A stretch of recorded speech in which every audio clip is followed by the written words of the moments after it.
Hey there, lovely people. Today, I found a new story for you. My mother-in-law pierced our condoms to force us into having a boy. This betrayal shattered our trust and changed our family forever. You know those moments in life when you think, yeah, I've got this under control, only for the universe to laugh in your face? That's basically been my life for the past year. I thought things were finally settling down after I gave birth to my beautiful daughter, Sophia. She's 6 months old now, and honestly the light of my life. My husband, Nick, and I were over the moon when she arrived. Parenthood is exhausting, sure, but she makes every sleepless night worth it. But here's where things get messy, Linda. That's my mother-in-law. I don't even know how to describe her without sounding like I'm venting, but I'll just say this. Linda and I have never been close. She's one of those people who thinks her way is the only way, and she's not shy about telling you that. Over the years, I've learned to nod, smile, and let her comments roll off me. But since Sophia was born, it's gotten worse. Linda is obsessed with the idea of Nick and I having a son. Like, borderline unhealthy obsessed. She's mentioned it casually before, but when we announced that we were having a girl during my pregnancy, she got quiet. You'd think she'd be happy for her first grandchild, but nope. She made a face, one of those tight, forced smiles, and said, "Oh, well, maybe next time it'll be a boy." I brushed it off at first, thinking she'd come around when Sophia was born. But she didn't. After Sophia arrived, Linda's comments started getting more frequent, and way more direct. "It's a shame there won't be anyone to pass down the family name," she said one day, while holding Sophia. Like, seriously? She said that while staring right at my daughter's face. I tried to laugh it off, joking, "Well, Sophia can do anything a son could do," but Linda just shook her head, like I'd missed the point entirely. It was clear she thought Sophia wasn't good enough. I didn't tell Nick at first because, honestly, I didn't want to cause drama. I thought maybe I was being too sensitive or reading into things. But then Linda started pulling her little stunts. For example, a few weeks after we brought Sophia home, Linda came over to help. She told me to rest and said she'd take care of everything. I thought, wow, maybe she's trying to be supportive for once. But when I woke up from my nap and checked on Sophia, I found Linda whispering, "You'd be so much happier with a brother, wouldn't you?" to my sleeping daughter. I'm not even kidding. She was saying this to a newborn. I didn't say anything at the time because I was too stunned. Who does that? But it kept happening. Anytime Linda came over, she'd find a way to slip in some comment about a grandson. A boy would carry on the family traditions, she'd say, or Nick must want a son to play sports with. One time she even joked, "Don't take this the wrong way, but I bet Nick was a little disappointed when he found out it wasn't a boy." That one stung. Nick and I had both cried happy tears when we found out we were having a girl. He's been an amazing dad to Sophia and has never once mentioned wanting a boy. Still, her comments started planting little seeds of doubt in my mind. Was she right? Would Nick want a son eventually? Would Sophia ever be enough for his family? I tried to push those thoughts away, but Linda was relentless. Every time she came over, it was like she was testing me, seeing how far she could push before I snapped. The breaking point came last week. Linda invited herself over, again, and brought a bunch of old family photos with her. At first, I thought it was sweet. She spread them out on the coffee table, telling Nick and me stories about his childhood. But then she turned to me with this serious look and said, "You know, Ashley, it's so important to have a boy to carry on the family name. It's tradition." I couldn't hold back anymore. I looked her right in the eye and said, "Linda, Sophia is part of this family, and she's perfect just the way she is. The family name doesn't matter. What matters is that she's happy and healthy." Linda looked taken aback, like she couldn't believe I'd actually stood up to her. But then she smirked, this smug little smile that made my blood boil, and said, "Well, you'll see. One day you'll realize how important it is to have a son." That was it for me. After she left, I told Nick everything, every comment, every weird moment, all of it. He was furious. He told me he'd talk to her, but I'm not sure it'll make a difference. Linda isn't the kind of person who changes her mind easily.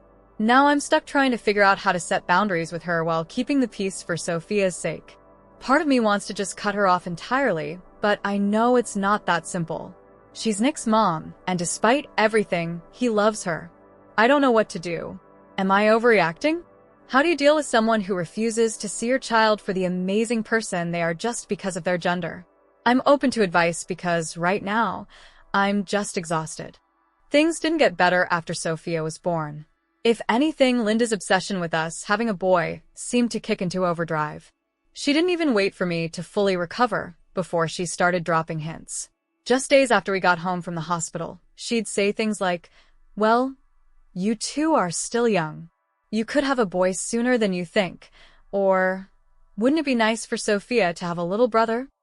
At first, I brushed it off. I mean, Nick and I were just getting used to being parents. We were overwhelmed, sleep-deprived, and completely consumed by trying to figure out this new life with a baby. The last thing on my mind was planning for another one.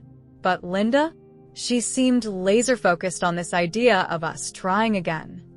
I'll admit, though, she wasn't completely awful at first. She was overbearing, sure, but she did help out a lot.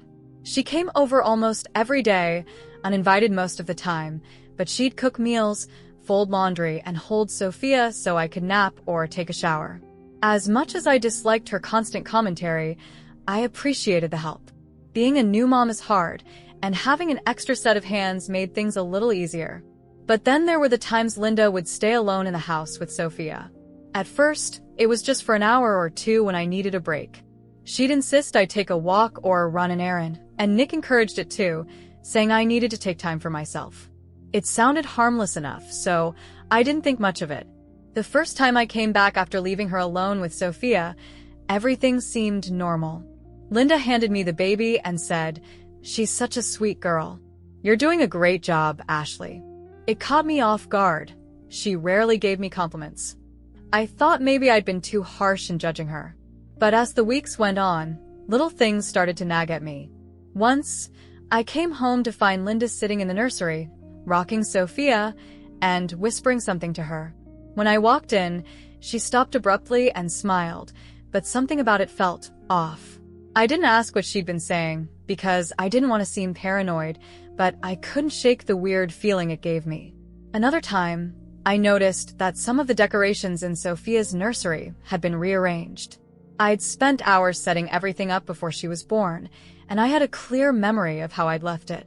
But suddenly, the little, welcome baby girl frame on her dresser had been replaced with a generic family photo Linda had brought over, and the pink blanket I'd draped over the crib was gone, replaced with a blue one I didn't even recognize. I asked Nick about it, but he just shrugged and said, "Maybe Mom's trying to help." Don't read too much into it. He always seemed to downplay her behavior, chalking it up to her wanting to be involved as a grandmother. But to me, it felt like she was trying to erase the fact that Sophia was a girl. The final straw came when I overheard her on the phone while she thought I was in the shower.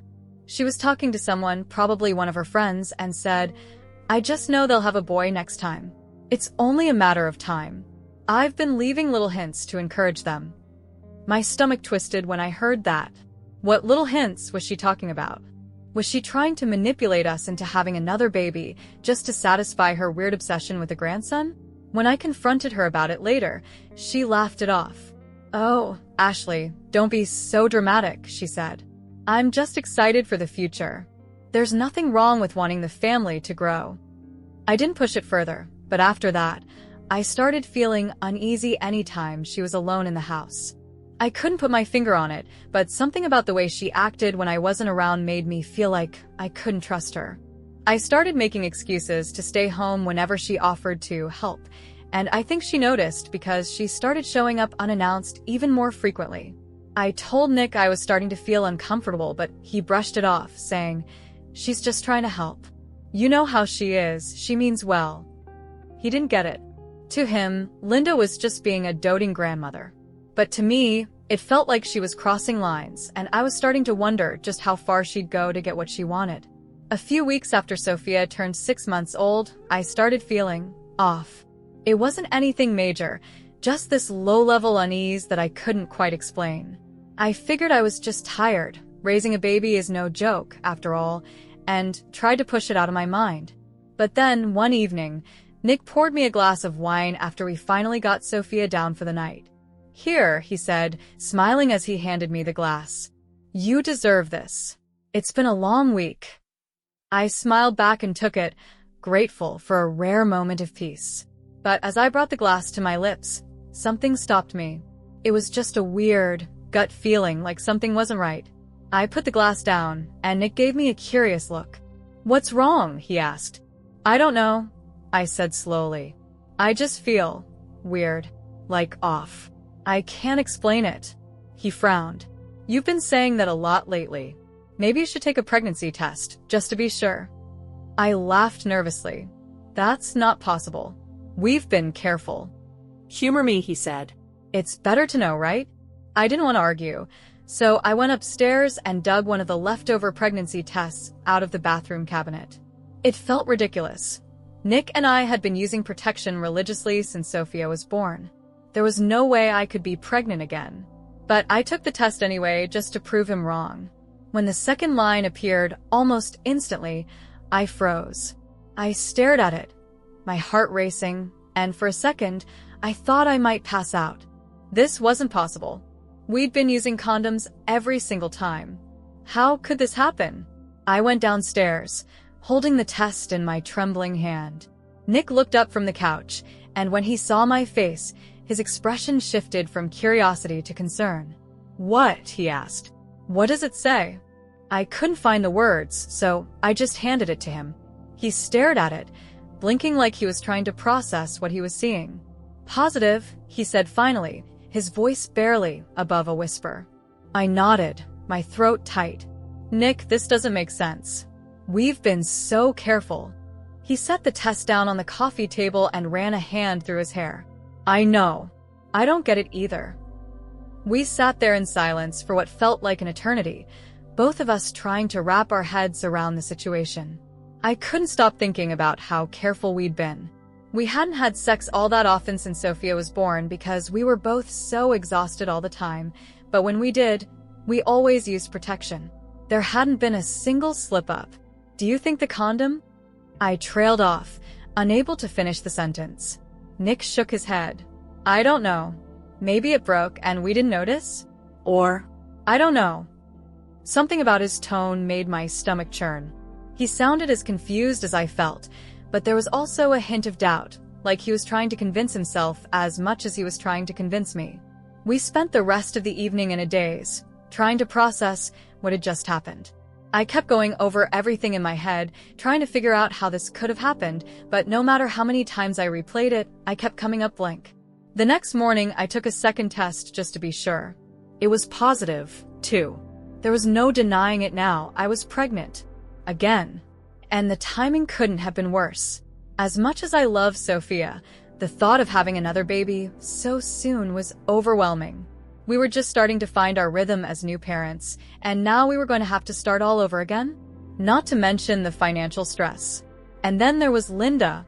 The moment she found out, I knew she'd be ecstatic, not because she cared about us or our growing family, but because this could finally be the grandson she'd been waiting for.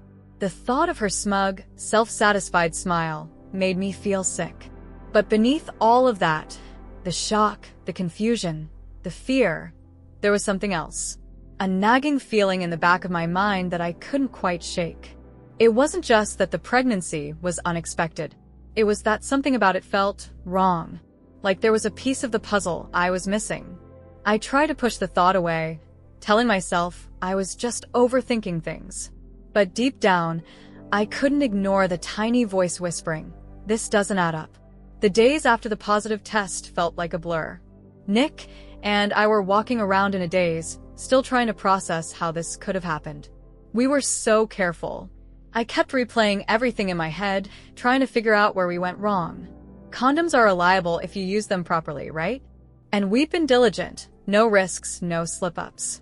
I couldn't shake the feeling that something wasn't adding up, but every time I brought it up with Nick, he just shrugged. "It happens, Ashley," he said, trying to be reassuring. "Nothing's 100% effective. Maybe it was just bad luck." I wanted to believe him, but that nagging feeling in my gut refused to go away. Something about all of this felt off. A few days later, I called my sister-in-law, Amanda. She's Nick's younger sister, and while we aren't super close, she's always been someone I could talk to when things got weird with Linda. If anyone could help me make sense of this, it was her. After a few minutes of small talk, I blurted it out. "Amanda, I'm pregnant again." There was a long pause on the other end of the line. "What?" she said finally. "Already?" But Sophia's still so little. "Tell me about it," I muttered. "We've been using protection every time, so I have no idea how this even happened. Nick keeps saying it was just bad luck, but..." I trailed off, unsure how to explain the uneasy feeling that had been gnawing at me. "But what?" Amanda asked, her voice quieter now. I hesitated. "I don't know. Something about this doesn't feel right." There was another pause, and then Amanda's voice cracked. "Ashley, I need to tell you something, but I don't know how to say it." My heart dropped. "What is it?" She took a deep, shaky breath. "A while back, Mom, Linda, told me something. I thought she was joking at first, but now I'm not so sure." I gripped the phone tighter, my pulse racing. "What did she say?" "She told me that if you didn't have a boy soon, she'd help things along. She said she couldn't stand the idea of the family name dying out." Amanda's voice broke into a sob. "She said she pierced holes in your condoms when she came to visit after Sophia was born. She told me it was just a nudge to help you have a boy. I thought she was kidding, Ashley. I swear, I didn't think she'd actually do it." My blood turned to ice. I couldn't speak. I couldn't breathe. The room started spinning as her words sank in. "Pierce the condoms? Pierce the condoms?" "Amanda," I whispered, my voice shaking. "Are you telling me she sabotaged us? That she deliberately tried to get me pregnant?" "I'm so sorry," Amanda cried. "I should have told you sooner. I didn't know what to do." She said it like it was some kind of harmless joke, and I didn't think she'd actually. I hung up. I couldn't listen to her apologies anymore. My hands were trembling as I set the phone down on the table. I felt sick to my stomach, like I might throw up right there. When Nick came home that evening, he immediately noticed something was wrong. "Ashley?" he asked, concern written all over his face. "What happened?" I didn't even know how to start. "How do you tell your husband that his mother is so obsessed with having a grandson that she violated every boundary imaginable? That she meddled with something so intimate and personal?" Finally, I just blurted it out. "Your mom sabotaged us, Nick. She pierced the condoms." He stared at me, uncomprehending. "What are you talking about?" I repeated everything Amanda had told me, my voice shaking with anger. Nick's face went pale as I spoke, and by the time I finished, he looked like he'd been punched in the gut. "That's insane," he said, shaking his head. "Mom wouldn't." "She did, Nick," I snapped. Amanda confirmed it. "She told me Linda admitted it to her." He sat down heavily on the couch, burying his face in his hands. "I don't even know what to say. This is insane. Why would she do something like that?" "Because she's obsessed with having a grandson," I shouted. She doesn't care about us, Nick. "She doesn't care about what we want or what's best for our family. She only cares about her stupid idea of keeping the family name alive." Nick didn't say anything. He just sat there, his head in his hands, while I paced back and forth, trying to calm myself down. My mind was racing with anger, betrayal, and disbelief. I couldn't believe she'd done this to us. To me. "I can't have her in this house anymore," I said finally, my voice trembling. "I can't trust her, Nick. She crossed a line that can't be uncrossed." Nick looked up at me, his eyes filled with a mix of anger and sadness. "I'll talk to her," he said quietly. "Talking isn't enough," I shot back. "I don't want her around Sophia. I don't want her anywhere near me. Do you understand?" He nodded slowly, but I could tell he was struggling to process everything. This was his mom, after all. But I didn't care. As far as I was concerned, Linda had just declared war on my family, and I wasn't about to let her win. After Amanda's confession, it felt like 1,000 puzzle pieces suddenly clicked into place, and the picture they formed made me sick to my stomach. Every time Linda had insisted on staying alone in the house to help, every unsolicited visit, every offhand comment about how it was time for a boy, All of it made sense now. She wasn't just meddling or overstepping. She had planned this. She knew we were using condoms, and she knew I wasn't on hormonal birth control. She exploited that to manipulate our lives, to force her twisted agenda on us. I sat there, trying to process the magnitude of what she'd done, and I could feel a storm brewing inside me. Anger, disappointment, betrayal, and disgust all churned together until I thought I might explode. This wasn't just meddling. This was a complete violation of our trust, of my body, of our decisions as a couple. Nick didn't say much after my outburst. He looked as shaken as I felt, which, in some small way, gave me a bit of hope that he'd truly take this seriously. But I wasn't naive. I knew this would be a hard line for him to draw. Linda was his mom, and even though she had crossed an unthinkable line, part of him still wanted to believe the best in her. That night, I couldn't sleep. I kept replaying everything in my mind. The weird way Linda always insisted on helping when I wasn't home, how she'd taken it upon herself to rearrange things in the nursery, how she always had some excuse to visit unannounced at the most inconvenient times. And now I understood why. She'd been creating opportunities to meddle, to sabotage us. The thought made my skin crawl. I felt violated in a way I couldn't even put into words. This wasn't just about me. This was about my marriage, my family, and my future. She had used my body as a means to her own selfish ends, and the sheer audacity of it was almost too much to comprehend. The next morning, I told Nick I wasn't going to let this slide.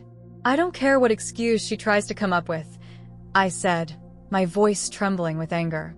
She crossed a line, and I won't pretend like this is okay. Nick nodded, but I could see the conflict in his eyes. I get it, Ashley. I do. I'm still trying to process this. I mean, who does something like that? That's not normal. No, it's not, I snapped. And that's why we need to set boundaries. I don't want her in this house anymore, Nick. I can't trust her. Not with Sophia, not with me, not with anything. He hesitated, which only made me angrier. Nick, I said, my voice rising. She violated us. She violated me. Do you understand that? She took away our choice, our autonomy.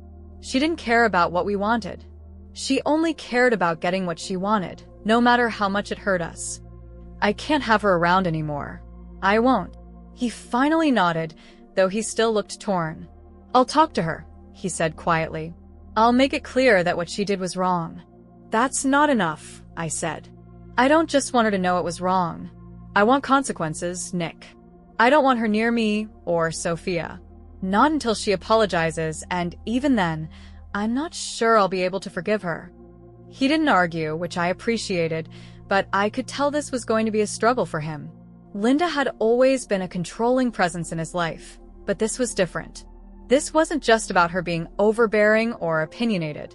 This was a deliberate act of manipulation and betrayal, and it had put a massive strain on our marriage.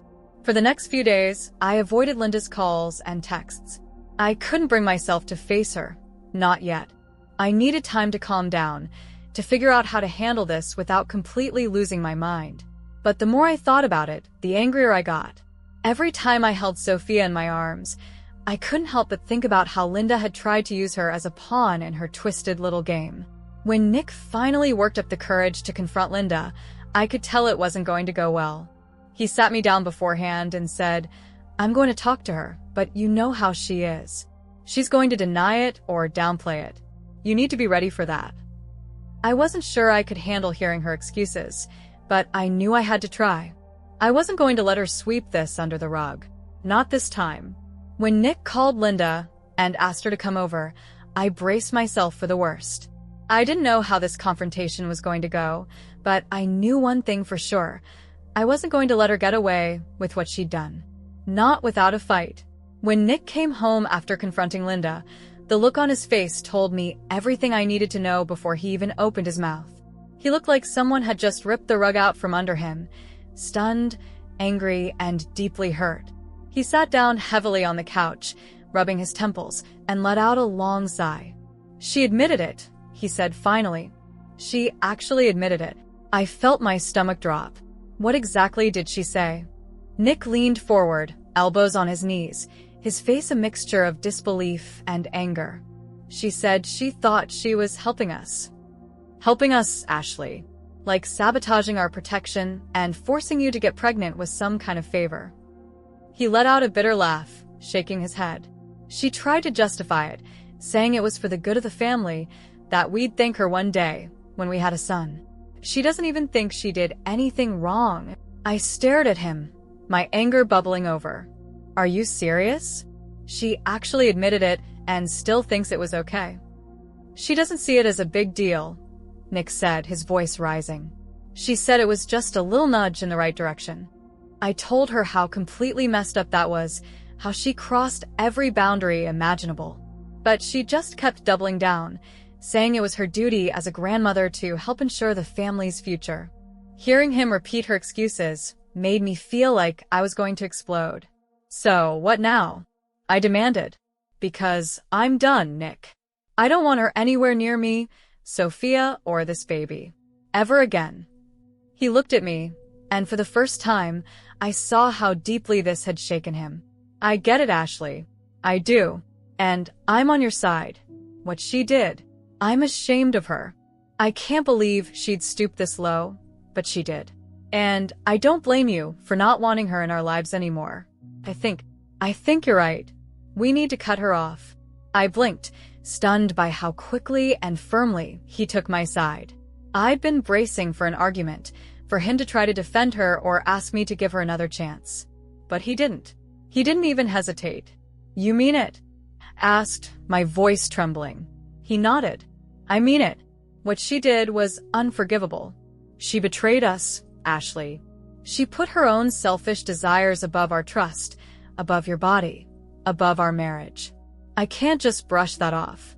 I don't want her around Sophia or the new baby, and I don't want her around us. Not after this. I felt a wave of relief wash over me, followed quickly by tears. All the tension and anger I'd been holding and spilled out at once, and Nick pulled me into his arms. I'm so sorry this happened, he whispered. I should have seen the signs sooner. I should have done more to protect you from her. But I swear, Ashley, I won't let her hurt us again. We made the decision that night. No more Linda. No more visits, no more calls, no more letting her worm her way into our lives. We agreed that she would never see Sophia again, and she would certainly never have access to the baby I was now carrying. It wasn't just about punishing her. It was about protecting our family from someone who had proven, without a doubt, that she couldn't be trusted. Nick called her the next day to tell her our decision. I stayed out of the room because I didn't trust myself to stay calm if I heard her voice. I could only imagine the excuses, the guilt-tripping, the self-pitying spiel she'd try to pull. When Nick came back, he looked drained. She's furious, he said, sitting down beside me. She said we're overreacting, that we're punishing her for doing what she thought was best. She actually tried to play the victim, saying we were being cruel by cutting her off. I rolled my eyes. Of course she did. She also said we're depriving Sophia of her grandmother, Nick continued, shaking his head. But I told her this was her own fault, that her actions had consequences, and she had no one to blame but herself. Hearing him say that made me feel proud of him in a way I hadn't expected. I knew this wasn't easy for him. No matter how angry he was, Linda was still his mom, and cutting ties with her wasn't something he'd ever thought he'd have to do. But he was standing by me, by our family, and that meant everything. Since then, we've stuck to our decision. No calls, no texts, no visits. Nick blocked her number, and I did the same. We told Amanda what we were doing, and while she was upset, she understood. She even apologized again for not telling me what Linda had done sooner. It hasn't been easy. There are days when I still feel a wave of anger or sadness when I think about how Linda betrayed us. I wonder if she'll ever truly understand the damage she caused, but honestly, I don't care anymore. My priority now is protecting my family and focusing on the people who actually respect and support us. Nick and I are in a better place now, and as hard as this situation has been, it's brought us closer in a strange way. We've had to learn how to stand up for ourselves, to draw boundaries and put our family first. Sophia is thriving, and I'm starting to feel more excited about the new baby, even though this pregnancy started under such awful circumstances. Linda may have tried to control our lives, but in the end, we took that control back. And I'll never let her or anyone else take it away from us again. After everything that happened, I realized I couldn't just sit back and hope Linda stayed out of our lives.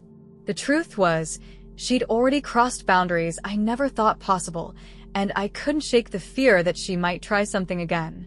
Nick and I had cut her off completely, no calls, no visits, no contact, but the paranoia lingered. What if she found a way to worm her way back in? What if she didn't take no for an answer? I needed to protect myself and my family, so I decided to take things into my own hands. One afternoon, after putting Sophia down for her nap, I went online and ordered a hidden camera. I wanted a way to monitor our home, just in case Linda ever decided to show up unannounced. I wasn't planning to use it to spy on anyone. I just wanted evidence. If Linda ever tried to pull something like sabotaging our lives again, I'd have proof. When the camera arrived a few days later, I installed it discreetly in the living room. It wasn't obvious, just a small device tucked away on a shelf among some picture frames. Nick wasn't thrilled about it when I told him. "Ashley, do you really think she's going to come back after everything we said?" he asked, frowning. "I don't know," I admitted. "But can you honestly say you're 100% sure she won't?" "Because I can't, and I'm not willing to take that risk." He sighed, running a hand through his hair. "I get it. I just hate that it's come to this." "So do I said quietly. "But she's shown us what she's capable of. I'm not going to let her catch us off guard again." Nick didn't argue after that. He knew I was right, even if he hated the situation as much as I did. But I didn't stop there. As the days went on, I kept thinking about how Linda's obsession with the family name had driven her to such extreme lengths. It wasn't just about the condoms or her constant badgering. It was about control. She wanted to dictate the future of our family, to make decisions that weren't hers to make. And I realized I needed to take that power away from her for good. That's when I made the decision to change our last name. It wasn't something I did lightly. I knew it would be a big deal, especially for Nick, who'd grown up with that name his whole life. But to me, it was the ultimate way to show Linda that she no longer had any hold over us. If the family name meant so much to her, then fine, we'd leave it behind. It was symbolic, in a way. A fresh start, free from her influence. When I brought it up to Nick, he looked surprised at first. "You want to change our name?" he asked, raising an eyebrow. "Yes," I said firmly. "Linda has made it clear that she sees the family name as something she controls. Something she has the right to dictate. I don't want to live under that shadow anymore. I don't want Sophia or the new baby growing up thinking they have to live up to her expectations just because of a name." Nick leaned back in his chair, thinking it over. "I don't know, Ashley. That's a big step. I mean, I get where you're coming from, but it's still my name. Our name. Is it really our name, though?" I asked. "Because it doesn't feel like it to me. It feels like it belongs to Linda. And I don't want that for us, Nick. I want us to have something that's ours. Something she can't claim or control." He was quiet for a long time. I could tell he was struggling with the idea, and I didn't blame him. Changing your name isn't a small thing. But eventually he nodded. "Okay," he said. "If it means that much to you, we'll do it. You're right. We need to move forward. Together." Hearing him say that felt like a weight had been lifted off my shoulders. For the first time in months, I felt like we were taking back control of our lives. We spent the next few weeks going through the process of choosing a new name and filing the paperwork. It felt strange at first, almost surreal, but also empowering. This was our choice, our decision, and no one, not even Linda, could take that away from us. When the name change was finalized, I felt an overwhelming sense of relief. It was like we'd finally closed the door on everything Linda had done to us. We were no longer tied to her expectations or her manipulations. We were free. Now, when I look at Sophia and think about the future, I feel hopeful. The past few months have been some of the hardest in my life, but they've also taught me how strong I am, how strong Nick and I are as a team. Linda may have tried to control us, but in the end, she lost. We've built a life that's ours, and no one, not even her, can take that away. I'm trying, really trying, to accept this pregnancy with a positive attitude. But if I'm being honest, the joy I would have felt has been tainted by everything that happened. I never imagined finding out I was pregnant again would feel like this, like a mix of shock, anger, and betrayal rather than excitement or happiness. I wish I could let it go, but Linda's actions have made it impossible to just see this as a blessing.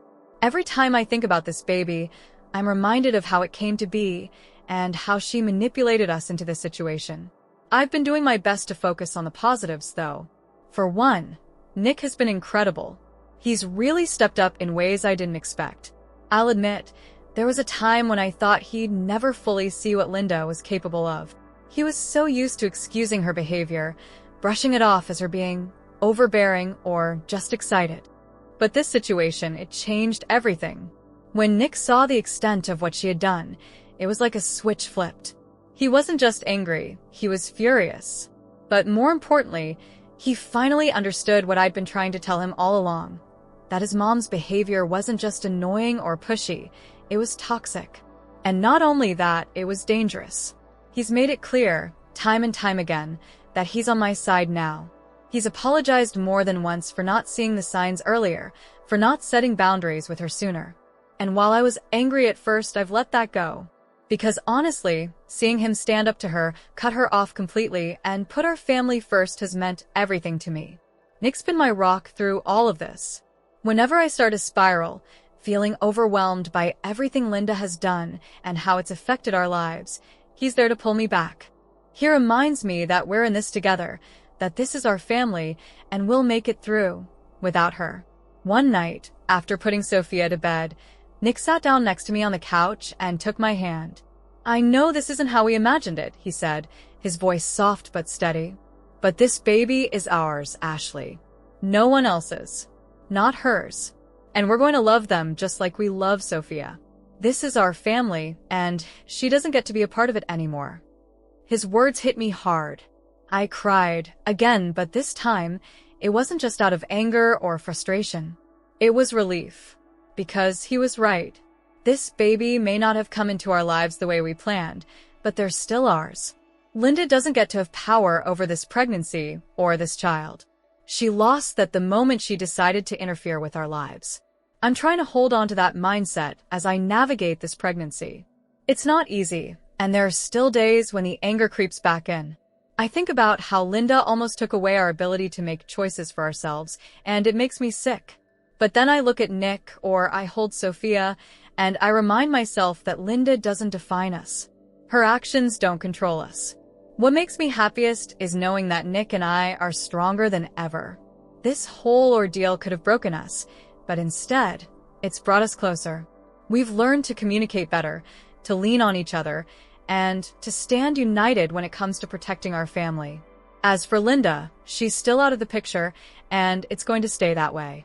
Nick and I agreed that she has no place in our lives, and certainly no place in Sophia's or the new baby's. The way I see it, she made her choice when she decided to violate our trust. Actions have consequences, and hers are that she doesn't get to be a grandmother, not to my kids anyway. I don't know what the future holds, but I'm holding on to hope. Hope that this pregnancy will eventually feel like the blessing it's supposed to be. Hope that I'll find joy in welcoming this new life into our family. And hope that Nick and I can continue to build a life that's ours, free from Linda's toxic influence. It's been a hard road, and I'm still working through everything. But if there's one thing I know, it's that I'm not doing this alone. I have Nick, I have Sophia, and soon I'll have this new baby. And together, we'll be okay.